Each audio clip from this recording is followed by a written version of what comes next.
Cheers!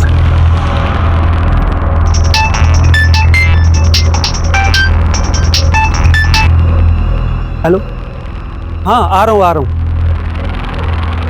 यार ये मेरी बीवी भी ना चैन से पीने नहीं देती। भाई मैं दो चीज़ों से बहुत डरता हूँ, पहली मेरी बीवी और दूसरा कौन? अरे यार दूसरे को मारो गोली, पहले घर पे जाके बीवी को मनाना पड़ेगा।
चल सगुफ्ता, कितना टाइम लगाएगी? जल्दी कर यार, लेट हो रही है।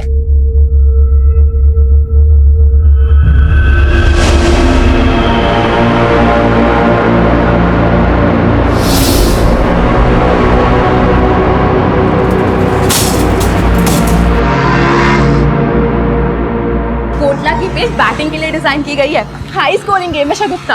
अरे पागल, तू अभी से क्यों एक्साइटेड हो रही है? पहले स्टेडियम तो पहुंच जाए।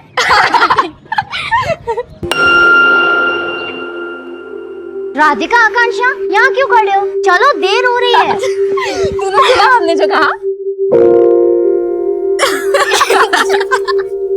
हाँ, तो क्या बोल रही थी? अरे हम ये कह रहे थे कि अपना ईयररिंग लगा ले। दोनों के साथ तो ना सुनने वाले को भी कान में रुई डालने की जरूरत पड़ती है, इसलिए मैंने अपना ईयररिंग निकाल दिया।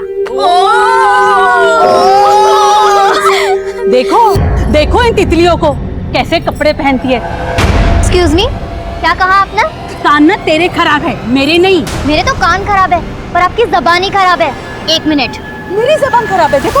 हाँ, क्या कर रही है तू? अगर हिम्मत है तो ऑन कैमरा बोल के दिखाइए, आखिर दुनिया भी तो देखे आपकी सोच कैसी है। एक सेकंड आंटी, बोलो ना। अरे छोड़, कैमरे पे बोल के जाइए ना। या तो आप सभी के सामने हमें सॉरी बोलेंगे, या ऑन कैमरा बोले कि आपकी सोच कितनी घटिया है। अरे शगुफ्ता, आप जाने दो ना, छोड़ो ना आप। अच्छा, तो आप भी ऐसा सोचते हैं जैसा लीना आंटी? नहीं, ऐसा कुछ नहीं है। मैं क्या कर रही हूँ? सॉरी बोल दो वरना छोड़ेगी नहीं है। मैं और इन लोगों को सॉरी बोलूंगी? क्या पागल हो गए क्या? मतलब आप अग्री करती है अपनी सोच से? हाँ, बताइए ना। हाँ, मैं एग्री करती हूँ, कुछ गलत नहीं कहा मैंने। जब 2 साल की बच्ची का रेप होता है, तब वो भी क्या यही बोलती है, कम एंड रेप मी? 80 साल की बुजुर्ग तक को नहीं छोड़ा जाता है, वो भी क्या यही बोलती है, come and rape me?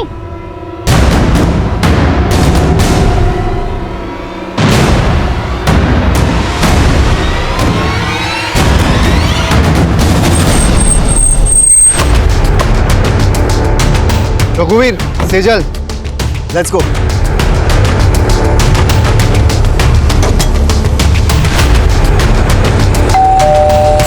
Mummy कहाँ चलेगी? मुझे ही जाना पड़ेगा।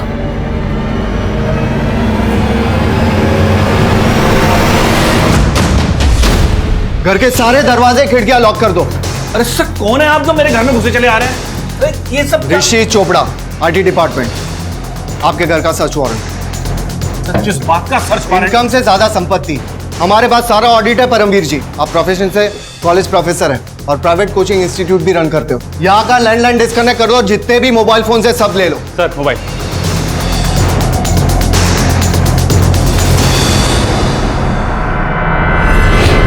सर आइए बैठ के बात कर लेते हैं, यही मामले को निपटा लेते हैं। जैसा आप कहोगे हम वैसा ही करेंगे। प्लीज आप प्लीज बैठिए। मुझे रिश्वत देने की कोशिश कर रहे हैं आप? रघुवीर सर मैं तो नोट करो। सर मैं तो वैसे ही बोल रहा था। चुपचाप से बैठिए वहां पर। ये लो, कस्टडी में लो।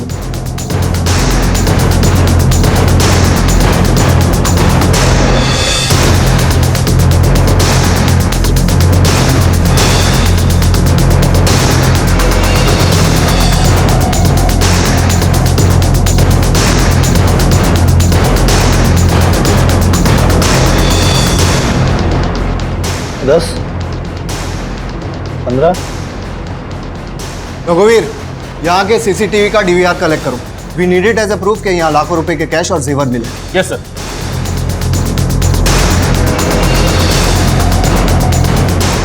सर यहाँ पे साइन कीजिए प्लीज। सर प्लीज साइन कीजिए। कल सुबह 10 बजे आप मेरे ऑफिस पर रिपोर्ट करेंगे और भागने की कोशिश मत करना, आप पर नजर रखी जा रही है। All of you come.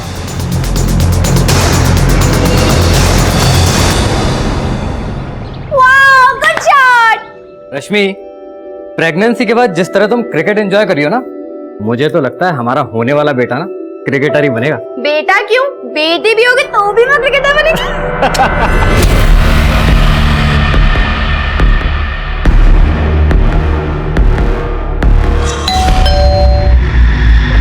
मैं बोलता हूँ।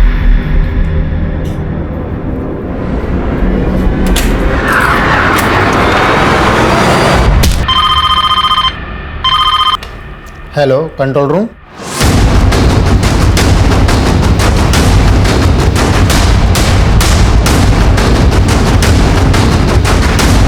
पीछे हटिए, पीछे पीछे पीछे।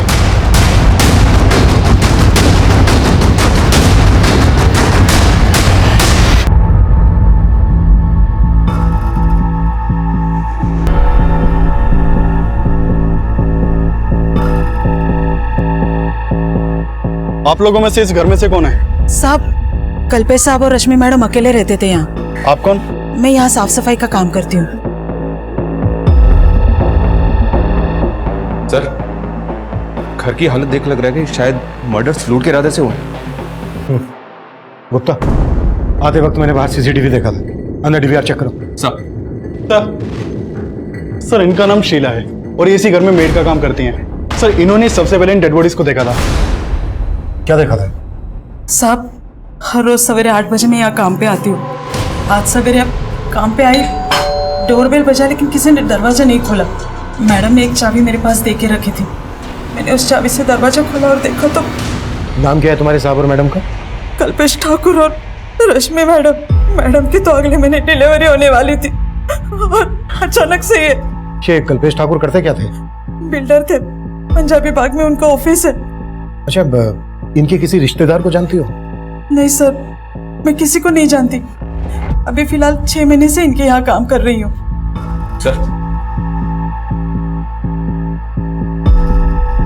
सीसीटीवी से डीवीआर गायब है, एक भी रिकॉर्डेड फुटेज नहीं है। मतलब क्रिमिनल्स पूरी प्लानिंग के साथ आए थे और कुछ मिला? नहीं सर, पूरा घर अस्त व्यस्त है। ऐसा लग रहा है जैसे सब कुछ लूट कर ले गए। मैंने अंदर बेडरूम में देखा, बेडरूम के बेड पर जो गद्दा है उसे शायद उसे फाड़ा गया है।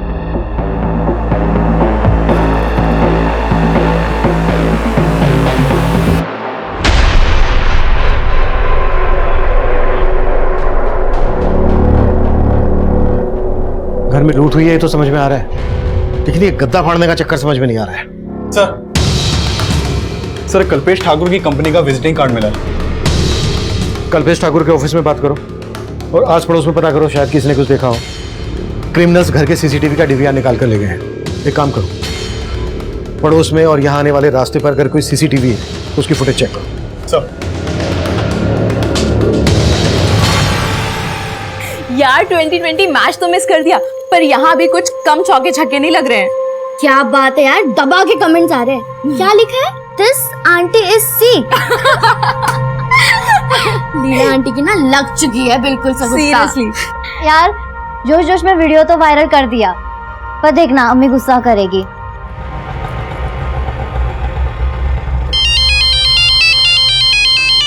लाइन 200 रुपए। 200 रुपए? भैया केशवपुरम से ना रोज आते जाती हूँ, 80 रुपए से ज्यादा नहीं लगता। अरे मैडम, कहाँ जी रहे हैं 80 रुपए के जमाने में? 200 रुपए बनते हैं, लाइए 200 रुपए दीजिए। ऐसे कैसे दे दूं 200 रुपए? ये पकड़ो 100 रुपए और 20 रुपए वापस करो, वरना पुलिस को बुलवाऊंगी और धोखा देने के चक्कर में अंदर करवा दूंगी। ये लीजिए अपने 20 रुपए। समझ सकता हूँ, हर कोई अपने एरिया में चौड़ा होता है। क्या?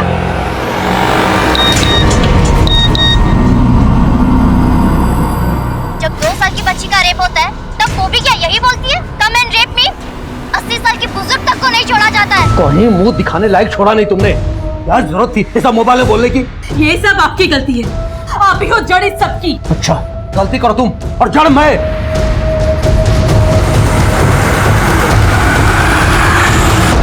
मैं जानती हूँ शगुफ्ता कि वो कैसी औरत है, पर बेटा कीचड़ में पत्थर मारेंगे तो कीचड़ तो हम पर ही आएगा ना। पर अम्मी, उन्हें आईना दिखाना भी जरूरी था। वो हमेशा ऐसा करती है और इस बार मुझसे रहा नहीं गया। और ये देखिए अम्मी, सब हमें सपोर्ट कर रहे हैं और उन्हें क्रिटिसाइज। बेटा अभी तो क्रिटिसाइज कर रहे हैं, पर जरूरत पड़ने पर ना कोई हमारे साथ खड़ा नहीं होगा। मैं मानती हूँ कि अपने राइट्स के लिए लड़ना अच्छी बात है, पर बेटा ऐसे किसी का तमाशा नहीं बनाना चाहिए ना। चलो फटाफट डिलीट करो ये वीडियो। पर अम्मी, चलो।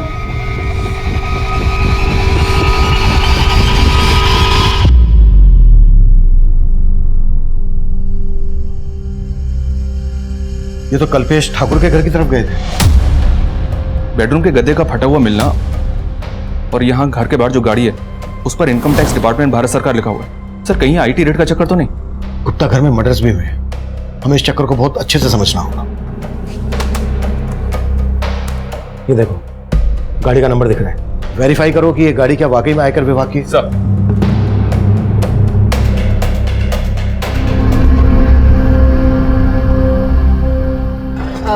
भैया वो चलेंगे?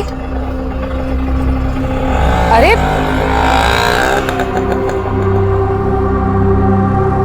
नफीसा,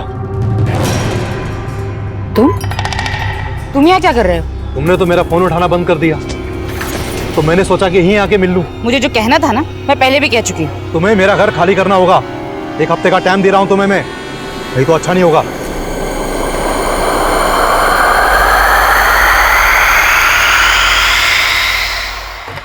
मैं कम है सर? यस कम इन। सर मैंने गाड़ी के उस नंबर को वेरीफाई किया, नंबर फेक है। मतलब क्लियर हो गया है कि क्रिमिनल गवर्नमेंट ऑफिसर बनकर आए और उन्होंने मर्डर और लूट को अंजाम दिया। मैं कम इन सर? कम इन। सर कल्पेश की कंपनी ठाकुर कंस्ट्रक्शन के मैनेजर विक्रांत सिंह को बुला लिया है। विक्रांत, किसी पर शक है आपको जो कल्पेश उनकी कोई दुश्मनी वगैरह? सर मुझे तो ऐसा कभी कुछ लगा नहीं, मैं तो खुद हैरान हूँ इस सबसे। क्रिमिनल्स इस गाड़ी से कल्पेश ठाकुर के घर गए थे। कुछ अंदाजा है कौन गया होगा इससे? नहीं सर। कल्पेश के घर से सिर्फ कैश ही नहीं लूटा गया है, बल्कि उनके बेड का गद्दा भी फटा हुआ मिला है। क्या वो अपने गद्दे में कुछ पैसा वैसा छुपा के रखते थे? आई मीन ब्लैक मनी वगैरह? सर ये मैं कैसे कह सकता हूँ? मैनेजर थे आप कल्पेश के, उसके इनकम के बारे में अच्छे से पता होगा, और ये भी पता होगा कि कितने पैसे को फेयर दिखाना है और कितने को ब्लैक मनी। सर ये मैं कैसे? अगर कुछ भी छुपाया ना हमसे तो बाद में भारी पड़ सकता है। सर आप सही कह रहे हैं, कल्पेश सर टैक्स की काफ़ी चोरी किया करते थे, बहुत ज़्यादा ब्लैक मनी थी उनके पास में, लेकिन सर वो थे बहुत जुगाड़ू, ले दे के कैसे भी एडजस्ट कर लिया करते थे। पहुंचा देना अनिल जी के। सर टैक्स की चोरी तो सभी करते हैं, लेकिन वो हद से ज़्यादा करप्ट थे, और इसीलिए मैं उनकी जॉब छोड़ने वाला था। 5 साल से वहां काम कर रहे थे और मर्डर होते ही जॉब भी छोड़ने लगे। लेकिन सर समझ रहा हूं मैं क्या कहना चाह रहे हो। अब हमें ये बताओ कि कल्पेश की फैमिली में कौन कौन है? सर उनके एक बड़े भाई हैं, लेकिन वो कनाडा में रहते हैं, और हाँ रश्मि भाभी की माँ भी हैं जो इंदौर में रहती हैं। शर्मा डिटेल्स ले लो। सर आइए। सर इसकी बातों से तो ऐसा ही लग रहा है जैसे कल्पेश ने फटे हुए गद्दे में अपनी ब्लैक मनी छुपा के रखा होगा। लेकिन ये बात क्रिमिनल्स को कैसे पता चली? शबरी, इसमें आईटी ऑफिसर्स इन्वॉल्व हैं। गुप्ता, आईटी डिपार्टमेंट से कल्पेश के केस को समझो। सर क्या बात है अम्मी, 10 बजे और अभी तक आप बिस्तर में? तबीयत तो ठीक है ना? अरे कुछ नहीं बेटा, बस थोड़ी सी हरारत हो रही थी। अच्छा हुआ तूने याद दिला दिया, मुझे जाना है क्लाइंट के साथ ना, एक मीटिंग है मेरी। तबीयत ठीक नहीं तो आराम कर लीजिए। बेटा आराम की फुर्सत कहाँ है? हाँ पर अम्मी, अब मैं भी आपका हाथ बटाना चाहती हूँ। आकांक्षा ने मुझे बताया था एक पार्ट टाइम जॉब के बारे में, कॉलेज के साथ साथ वो भी कर लूंगी। नहीं बेटा, इस सब की कोई जरूरत नहीं है, तू बस अपनी पढ़ाई पर ध्यान दे, बाकी सब मैं संभाल लूंगी।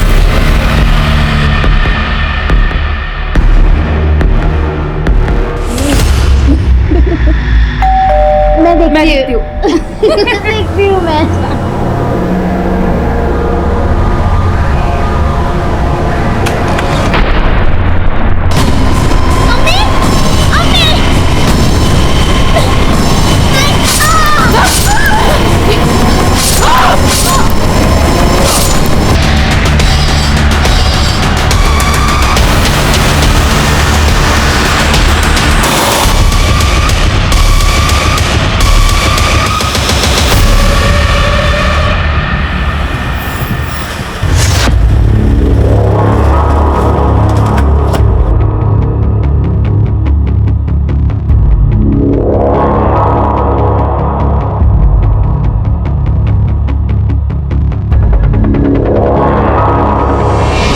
कल्पेश ठाकुर, ठाकुर कंपनी का मालिक?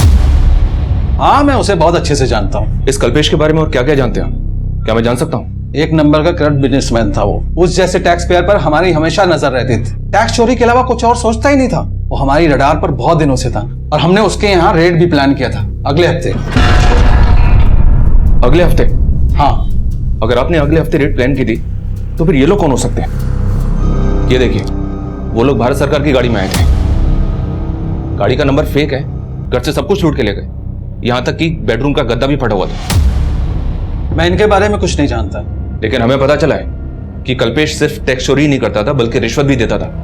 कहीं ऐसा तो नहीं इस इल्लीगल लेन देन की वजह से डिपार्टमेंट में कोई झगड़ा? आप कहना क्या चाहते हैं ऑफिसर?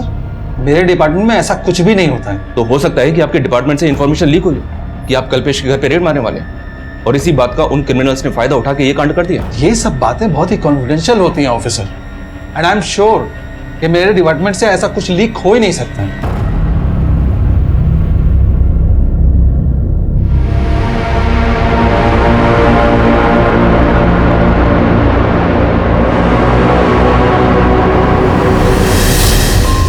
सर, पोस्टमार्टम रिपोर्ट के मुताबिक जिस दौरान भारत सरकार के फेक नंबर की वो गाड़ी उनके घर के बाहर देखी गई। इसका मतलब यह है कि क्रिमिनल्स गवर्नमेंट ऑफिसर के भेष में आए थे। सर, मुझे अभी लग रहा है ये इसी बात से कनेक्टेड है कि कल्पेश के घर आईटी की रेड होने वाली थी। हमें बहुत सावधानी से काम करना होगा। पता लगाओ सज्जन सिंह के अलावा इस बात को वहां और कौन जानता था। आईटी वाले हैं, उन्हें किसी भी तरह से इस बात की भनक नहीं लगनी चाहिए कि हमने काम को किस तरह से कर रहे हैं और हम इन्वेस्टिगेट किस एंगल में कर रहे हैं। मैं coming sir? Yes coming. Sir, मैंने कल्पेश के घर के बाहर की पिछले कुछ दिनों की एक्टिविटीज चेक की। वारदात से एक दिन पहले वहां के सीसीटीवी में कुछ सस्पिशियस नोटिस किया मैंने। ये वहां का फुटेज है सर।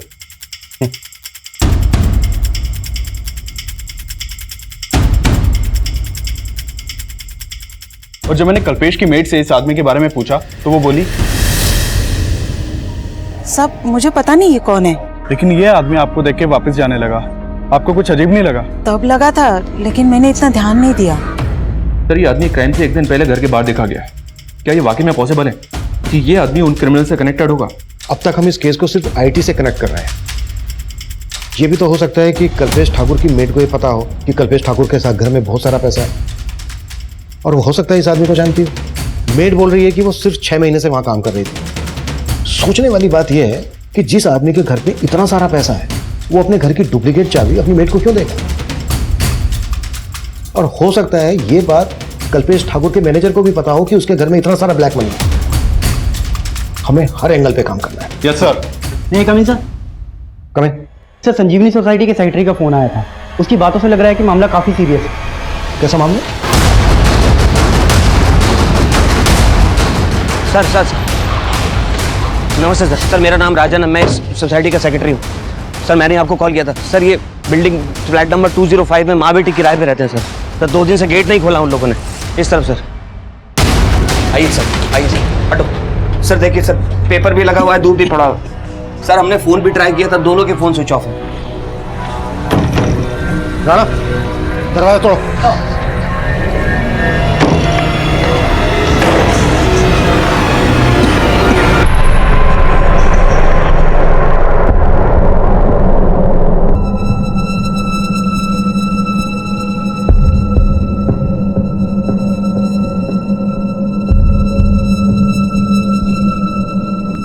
गुप्ता सर, बहुत ही ब्रूटल मर्डर है। ऐसा लग रहा है किसी ने गहरी दुश्मनी निकाली है इनसे। सर, मैं लूट के भी सहने सर। भी बता रहा था कि ये दोनों माँ बेटी यहाँ रेंट पर रहती थी। कल्पेश ठाकुर की बीवी रश्मि की बॉडी पर ज्वेलरी। फिर भी इन दोनों माँ बेटी का प्रोफाइल पता करो और बिल्डिंग के सीसीटीवी से चेक करो कि यहाँ पर भी भारत सरकार की वो गाड़ी देखी गई है क्या। सर, ये लेडी का नाम नफीसा है और ये एक लॉयर थी सर, और उनकी बेटी वो शगुफ्ता, वो यहीं कॉलेज में पढ़ते हैं। तकरीबन 1.5 साल से ये लोग यहाँ रह रहे थे। और शगुफ्ता के फादर?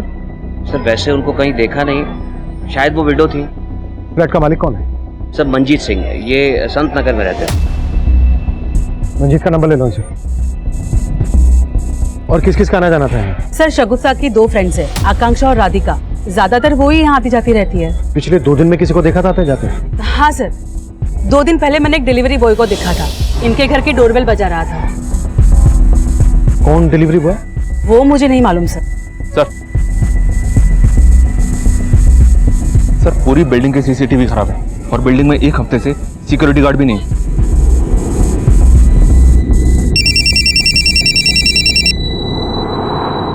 हेलो, मंजीत सिंह। जी हाँ, आप कौन?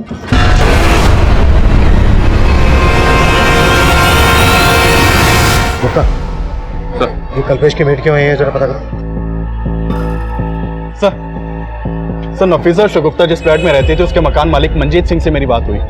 ठीक है, उसको थाने बुला लो और उसकी नेबर शगुफ्ता की फ्रेंड्स के बारे में बता रही थी कि उनका भी आना जाना था, उनके बारे में पता करो। सर मेरा वहाँ आना जाना कम ही होता था।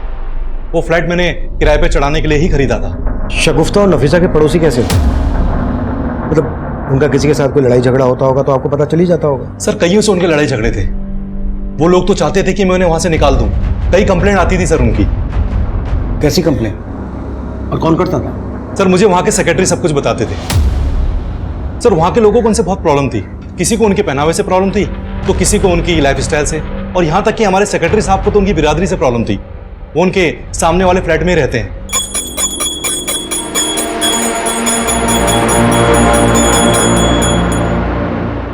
ये लोग कैसे हैं और खाते हैं? जानू बना रखी जगह। अगर ये मांस मच्छी खानी है ना तो अपने घर में खाओ, ये कचरा गंदगी यहाँ नहीं चलेगा। 1 मिनट अंकल। क्या 1 मिनट? एक तो इतना साउंड बढ़ा रखा है कि पूरी सोसाइटी बहरी हो जाए। सॉरी अंकल, मैंने ईयररिंग नहीं लगा रखा था। क्या मालूम? सॉरी, ये तमाशा बंद करो मुझे। ये कचरा कौन उठाएगा, तुम या तुम्हारी माँ? तमीज से बात कीजिए अंकल। अब तमीज तो तुम्हें मैं सिखाऊंगा तुम्हारे अंदाज में। करता हूँ तुम्हारे लैंडलॉर्ड को फोन और निकलवाता हूँ तुम माँ बेटी को यहाँ से बाहर। तू देख। हाँ राजन भैया।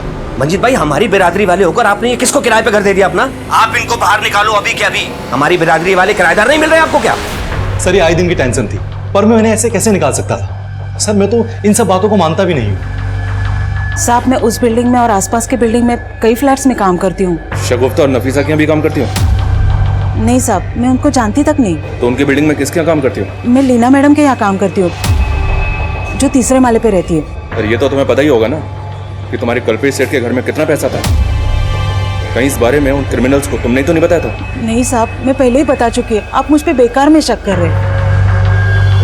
सर मैंने संजीवनी बिल्डिंग के पास वाली बिल्डिंग के सीसीटीवी फुटेज भी चेक किए, लेकिन भारत सरकार के टैग वाली ऐसी कोई भी गाड़ी नहीं दिखाई दी जैसी कल्पेश के घर के बाहर देखी गई थी। और शगुफ्ता की माँ नफीसा भी एक मामूली लॉयर थी, किराए के फ्लैट में रहती थी, उसकी ज्यादा इनकम भी नहीं थी। सर माना दोनों केस सेम एरिया के हैं। कल्पेश की मेड दोनों केसेस में कॉमन है। लेकिन सर मेड के खिलाफ तो फिलहाल कुछ नहीं मिला, और न ही कल्पेश के मैनेजर विक्रांत के खिलाफ। आईटी डिपार्टमेंट से कोई इन्फॉर्मेशन? तो हमारे इन्फॉर्मर वहां भी लगे हुए हैं।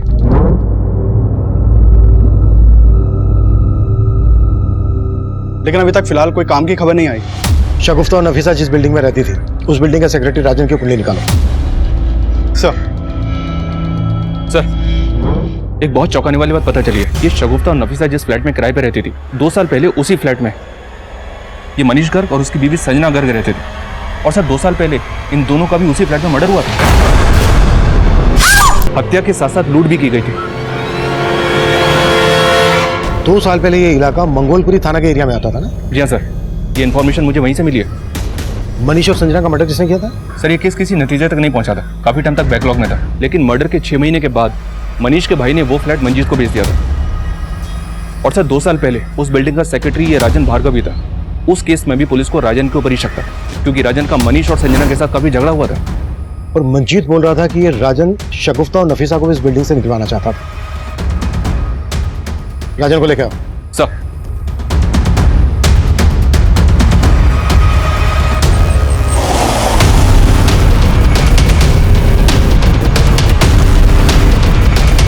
तो तू चाहता ही नहीं था कि कोई तेरे पड़ोस में रहे। शगुफ्ता और उसकी माँ की बिरादरी से प्रॉब्लम थी तुझे, पर मनीष और उसकी पत्नी संजना को क्यों मारा? सर मैंने कुछ भी नहीं किया सर, और उस केस से तो मुझे पहले ही भरी किया जा चुका है। लेकिन हम पूरी तरह से अच्छे से तेरी आरती उतारेंगे। क्या क्या कांड किया तूने? सर मैंने कुछ नहीं किया सर, मैं सच बोल रहा हूँ। सब कुछ बहुत ही प्लानिंग के साथ किया तूने। पहले सिक्योरिटी गार्ड को निकाल, जानबूझकर बिल्डिंग के सीसीटीवी नहीं करवाए ताकि ये कांड कर सके, है ना? आप गलत सोच रहे सर सीसीटीवी फंड की वजह से नहीं हो पाया। आप चाहे तो सोसाइटी का अकाउंट चेक कर सकते हैं। ये सब गणित तो इसलिए जोड़ रहा था ताकि बाद में सफाई में पेश कर सके। नहीं सर, आप गलत शक कर रहे हैं मुझ पर। सर आप लीना और उसके पति को देखिए, सर मुझसे ज्यादा प्रॉब्लम तो उन दोनों को थी। और उस दिन सर आपसे वो कह रही थी कि उसने डिलीवरी बॉय को देखा। सर मैं पड़ोस में रहता हूँ, मैंने नहीं देखा, उसने देख लिया। सर वो साफ झूठ बोल रही। लीना क्यों झूठ बोलेगी? क्योंकि सर शगुफ्ता और उसकी फ्रेंड्स ने उसका वीडियो वायरल कर दिया था। कैसा वीडियो? जब 2 साल की बच्ची का रेप होता है तब वो भी क्या यही बोलती है, कम एंड रेप मी? 80 साल की बुजुर्ग तक को नहीं छोड़ा जाता है। ये वीडियो सोशल मीडिया पे काफी टाइम से वायरल है और लीना के अगेंस्ट काफी कमेंट्स भी किए गए थे। सर ये लीना वही औरत है जिसके घर में वही मेड काम करती है जो कल्पेश के घर पे करती थी।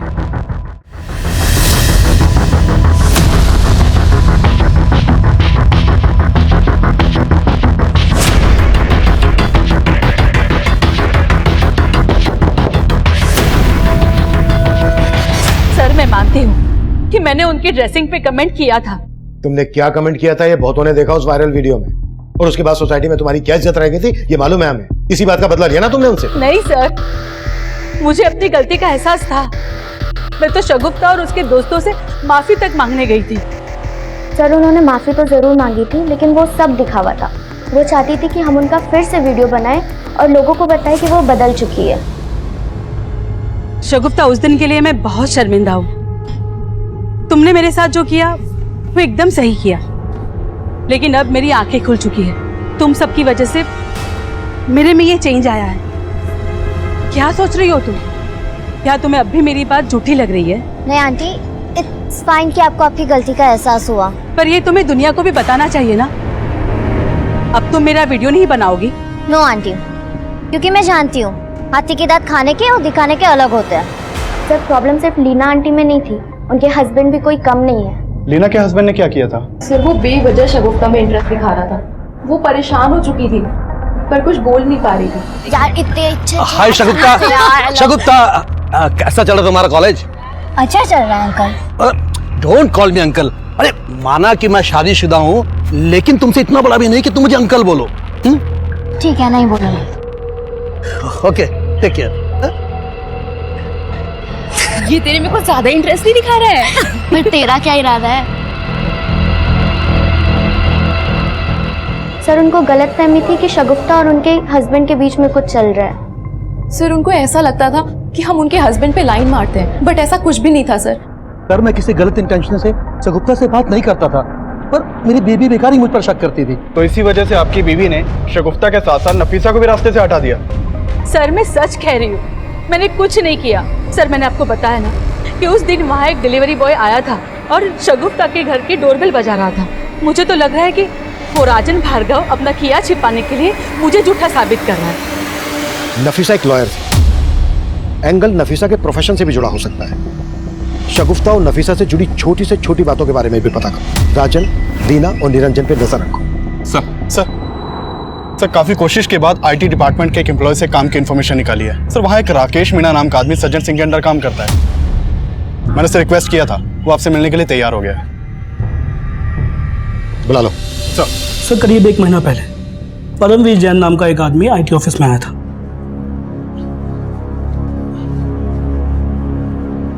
एक्सक्यूज मी सर, ऋषि चोपड़ा जी से मिलना था। 10 बजे का टाइम दिया था मिलने के लिए। Rishi Chopra IT department. Excuse sir, क्या हुआ? सर वो आईटी इंस्पेक्टर ऋषि चोपड़ा जी ने सम्मन दिया था और कहा था कि कल 10 बजे ऑफिस में आकर मिले। ऋषि चोपड़ा? जी सर। मगर इस नाम का कोई ऑफिसर यहाँ काम नहीं करता। सर उनके अंडर में रघुवीर सिंह, सेजल गुप्ता और अतुल शर्मा थे। वो कल मेरे घर आए थे। मगर इन नामों के कोई ऑफिसर हमारे यहाँ काम नहीं करते। क्या? सॉरी सर, मुझे लगता है कि मुझे कुछ गलतफहमी हो गई है, मैं चलता हूँ। रुको 1 मिनट, तुम्हें सम्मन मिला था, इसका मतलब कल तुम्हारे रेड हुई थी? नहीं सर, हमारे घर कोई रेड नहीं हुई सर। नाम क्या है तुम्हारा, कहाँ रहते हो? सर मैंने बोला ना कि मुझे गलतफहमी हुई है, बस मैं चलता हूँ। मेरी बात सुनो सर, सुनो। फिर वो वहां से चंपत हो गया। मुझे शक हुआ तो मैंने ये बात सज्जन सर से की। फिर हमने ऑफिस का सीसीटीवी चेक किया और उसकी प्रोफाइल निकाली। तब हमें ये मालूम हुआ ये वही परमवीर जैन है जिसके यहाँ हम लोग रेड मारने वाले थे। फिर आप लोगों ने क्या एक्शन लिया? सर हमारी टीम ने उसके घर पे रेड डाली, मगर वहां हमें कुछ मिला ही नहीं। लेकिन तब भी हमें एक बात समझ में नहीं आई कि ये ऋषि चोपड़ा, अतुल शर्मा और रघुवीर सिंह और सेजल गुप्ता की बात कर रहा था। आप हमें परमवीर जैन का नंबर और एड्रेस दे सकते हैं? Sure sir. Thank you. मैं कम इन सर? यस कम इन। सर मैंने नफीसा और शगुफ्ता के कॉल रिकॉर्ड चेक किए। शगुफ्ता को आखिरी कॉल एक विल कोरियर कंपनी की तरफ से आया था। दरअसल शगुफ्ता ने अपने लिए एयर एड ऑर्डर किया हुआ था और ये डिलीवरी उसी दिन होने वाली थी जिस दिन उन दोनों का मर्डर हुआ था। सर मैंने डिलीवरी बॉय को यहाँ बुलवा लिया है। गुड। और सर नफीसा के कॉल रिकॉर्ड से ये सामने आया कि नफीसा के अपने मकान मालिक मंजीत सिंह के साथ लगभग रोजाना बातचीत होती थी। अफेयर का एंगल? सर हो सकता है। ठीक है, इस मंजीत के बारे में सब कुछ पता करो। सर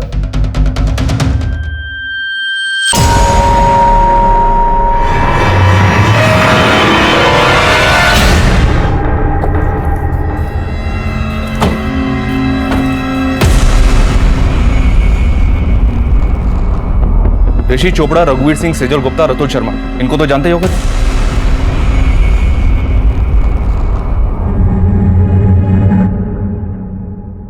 नहीं सर, मैंने नहीं जानता। अच्छा, अगर नहीं जानते तो फिर इन लोगों ने तुम्हें 17 मार्च को आईटी डिपार्टमेंट में आने का समन क्यों दिया था? सर लगता है आपको कोई गलतफहमी हुई है। धर्मवीर, हम एक मर्डर केस इन्वेस्टिगेट कर रहे हैं। अगर कुछ भी जानते हो तो बता दो हमें, नहीं तो बुरे फंस सकते हो तुम, समझे? सर दरअसल वो 16 मार्च को हमारे घर आए थे और कह रहे थे कि वो आईटी डिपार्टमेंट से हैं। और फिर उन लोगों ने यहाँ रेड की? हाँ सर, और अगले दिन जब मैं आईटी डिपार्टमेंट गया तो पता चला कि उन लोगों का इस डिपार्टमेंट से कोई लेना देना ही नहीं है। सर वो लोग बेवकूफ बनाकर हमारे घर से सब सामान लूट कर ले गए और यहाँ तक कि सीसीटीवी कैमरे के डीआरएस भी निकाल कर ले गए। और तुमने पुलिस को इन्फॉर्म तक नहीं किया, इसलिए ना क्योंकि तुम जानते थे कि वो लोग तुम्हारी ब्लैक मनी लूट कर ले गए? जी सर, लेकिन सर उसके बाद मैंने कसम खाई कि कभी भी टैक्सी चोरी नहीं करूंगा। वो चारों दिखते कैसे थे? सर 4 नहीं, वो 5 थे। 5? जी सर, एक बार गाड़ी के पास खड़ा था। गाड़ी पे क्या लिखा था? आर.एस. का? जी सर। उन सबके स्केच बनवा सकते हो तुम? सर बात तो बहुत पुरानी है लेकिन उनके चेहरे नहीं भूल सकता मैं। हाँ सर, उस दिन मैं वहाँ सगुप्ता जैदी के यहाँ एक पार्सल डिलीवर करने गया था। सर मैं काफी देर तक डोरबेल बजाता रहा लेकिन किसी ने दरवाजा खोला नहीं सर। तुम वहाँ 28 अप्रैल को गए थे, टाइम याद है तुम्हें? साहब करीब सुबह के 11 बज रहे होंगे सर। पोस्टमार्टम रिपोर्ट के मुताबिक 28 अप्रैल को करीबन इसी समय शगुफ्ता और उसकी मां का मर्डर हुआ था। कहीं तुम कुछ छुपा तो नहीं रहे हो? नहीं सर, मैं कुछ नहीं छिपा रहा सर।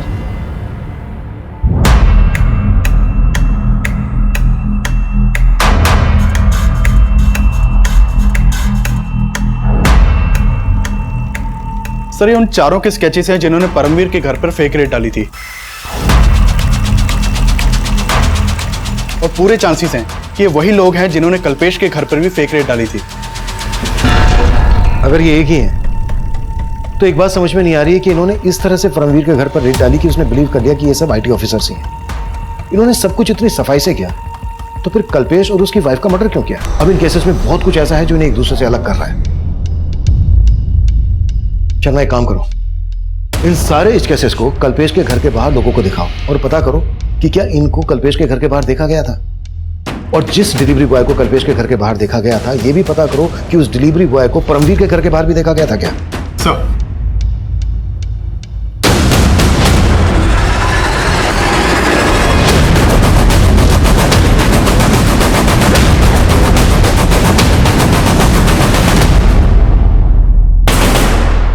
आपका अंदाजा सही था। परमवीर के घर जिस दिन फेक रेड हुई उसके एक दिन पहले ये आदमी परमवीर के घर नजर आया था और इस बार ये आदमी पोस्टमैन के कपड़ों में है। हाँ सर, लेकिन परमवीर का कहना है कि उसे ध्यान नहीं कि उसने इस आदमी को देखा था या नहीं, लेकिन कल्पेश की मेड ने आइडेंटिफाई किया है कि उसने इसी डिलीवरी बॉय को कल्पेश और रश्मि के मर्डर के एक दिन पहले उनके घर के बाहर देखा था। मतलब ये आदमी अपने गैंग के लिए रेड से पहले रेकी करता था। बाकी के उन 5 के बारे में कुछ पता चला? नहीं सर, उनका कहीं कोई क्रिमिनल रिकॉर्ड नहीं मिला। शगुफ्ता और नफीसा के घर के बाहर जो डिलीवरी बॉय देखा गया चेक करो, उस डिलीवरी बॉय का इस सबसे कोई कनेक्शन है क्या? सर मैंने नफीसा के 6 महीने पुराने बैंक स्टेटमेंट चेक किए तो नोटिस किया कि ये मंजीत नफीसा के बैंक अकाउंट में 6 महीने पहले तक हर महीने 25,000 रुपए ट्रांसफर करता था। What? ये मंजीत तो शगुफ्ता और नफीसा का मकान मालिक था ना, उल्टा ये उनके अकाउंट में पैसे ट्रांसफर करता था।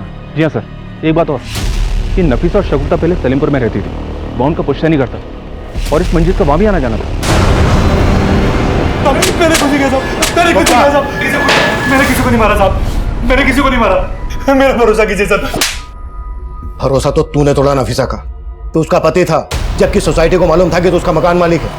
अब खुद उगलेगा या फिर हम हमारे तरीके से उगलवाएं? बताता हूँ सर, मैं सब सच बताता हूँ। नफीसा का पहला पति गुजर गया था और शगुफ्ता उसके पहले पति की ही बेटी थी। मैं पहली बार एक प्रॉपर्टी के केस के सिलसिले में उससे मिला था। तब सर मैं उसका क्लाइंट था, उसकी वजह से मैं वो केस जीत गया और सर फिर हमारी अच्छी दोस्ती हो गई। शगुफ्ता भी मुझे अच्छा मानने लगी थी। नफीसा मुझसे सच्चा प्यार करने लगी थी और वो मुझसे शादी करना चाहती थी। हम दोनों ने शादी भी कर ली, लेकिन मैं पहले से ही शादीशुदा था। ये बात उसको नहीं पता थी और जैसे ये बात उसको पता चली उसने हंगामा खड़ा कर दिया। तुमने तो कहा था कि तुम्हारी वाइफ मर चुकी है। तुमने मुझे इतना बड़ा धोखा दिया मंजीत। नफीसा, मैं तुम्हें खोना नहीं चाहता था और मैं शादीशुदा हुआ तो क्या हुआ? तुम इतना गिर जाओगे मैंने कभी नहीं सोचा था। मैंने 1.5 साल पहले वो फ्लैट लिया था। वो लोग तब से ही वहीं रहते थे। मैं उन्हें हर महीने पैसे भी दिया करता था, लेकिन सर धीरे धीरे हमारे संबंध में दरार पड़ गई। और तुझे लगने लगा कि उन्होंने तेरे फ्लैट पे कब्जा कर लिया, इसलिए तूने उन्हें रास्ते से हटा दिया और सब कुछ ऐसी प्लानिंग से किया कि लगे कि ये मर्डर्स लूट की वजह से हुए। नहीं सर, मैंने किसी को नहीं मारा सर, मैंने किसी को भी नहीं मारा साहब, मैं सच कह रहा हूं, मैंने किसी को नहीं मारा।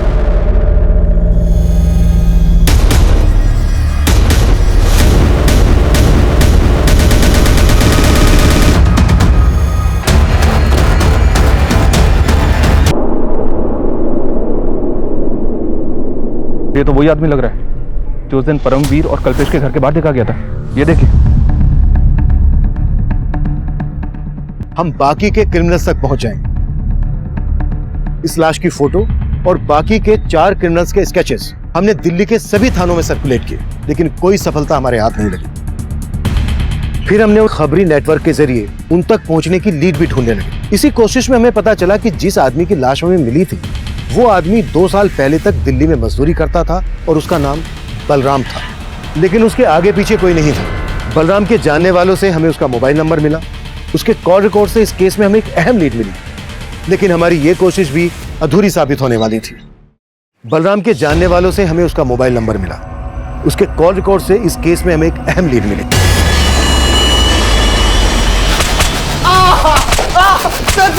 सर बता दो शर्मा, सर मानता हूं कि हम परमवीर के घर पे गए थे और फेक आईटी ऑफिसर बन के हमने वहां लूट की।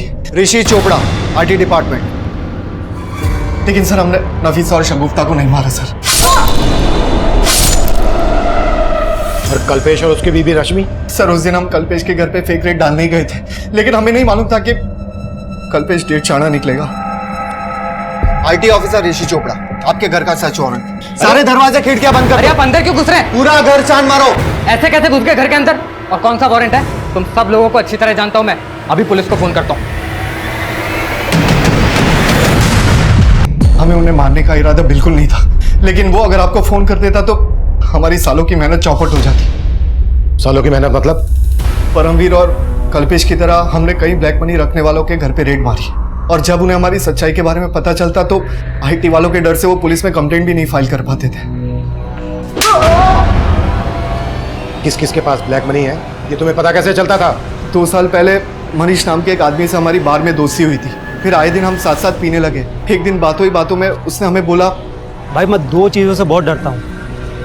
पहली मेरी बीवी और दूसरा कौन है जिससे तेरे जैसा शेर डरता है?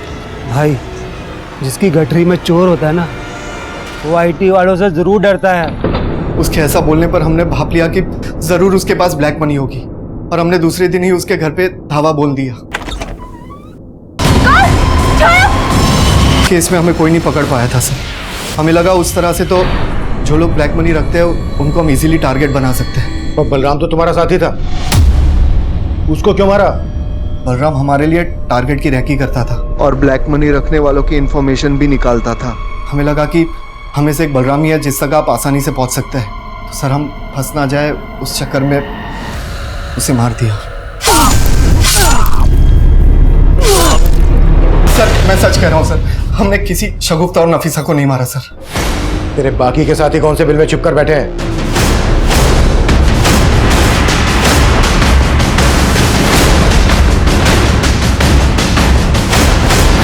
फिर हमने इस केस को रिविजिट किया। शगुफ्ता और नफीसा से जुड़ी छोटी से छोटी पुरानी से पुरानी बातों के बारे में पता करना शुरू किया और हमें एक लीड मिली। सर करीब 2 महीने पहले मैं और शगुफ्ता मार्केट जा रहे थे, तब अचानक से 2 आदमी हमारे सामने आ गए। ये क्या तरीका है? अभी तक तुम्हारी अम्मी ने हमारे पैसे नहीं दिए। राजू भैया, आपने अपना काम पूरा किया होता तो पैसे देते ना। मुझे पूरे पैसे चाहिए, बोल देना अपनी अम्मी को, वरना अच्छा नहीं होगा, समझी?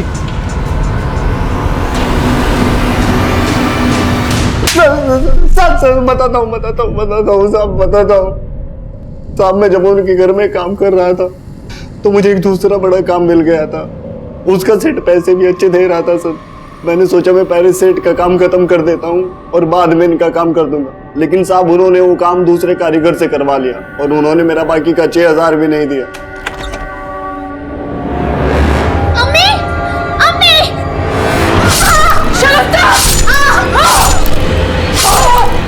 सिर्फ 6,000 रुपए के लिए तूने उनको मार डाला।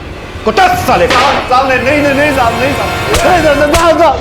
मनीष, कल्पेश, परमवीर ये विक्टिम तो जरूर थे, लेकिन कानून की नजर में गुनहगार भी थे। शगुफ्ता और नफीसा को बहुत पहले से ही ये दस्तक मिल रही थी कि उनके साथ सब कुछ ठीक नहीं हो रहा है। मंजीत ने नफीसा से शादी की थी, लेकिन ये बात सोसाइटी में किसी को मालूम नहीं थी। राजन की धमकी, लीना और निरंजन के झगड़े, हर मोड़ पर उन्हें दस्तक मिल रही थी कि वो कभी भी किसी भी तरह के अपराध में तब्दील हो सकती थी। इस केस में हम भी आखिर तक ये सोच नहीं पाए थे कि मात्र 6,000 रुपए के लिए नफीसा और शगुफ्ता को मार दिया गया, कि वाकई में चौंका देने वाला था। अब मैं सीनियर इंस्पेक्टर अभिमन्यु जिंदल आप लोगों से विदा लेता हूं। आपसे फिर मुलाकात होगी एक नए केस के साथ। स्वस्थ रहिए, सतर्क रहिए और देखते रहिए क्राइम पेट्रोल दस्तक। मकसद बताना नहीं, बचाना है।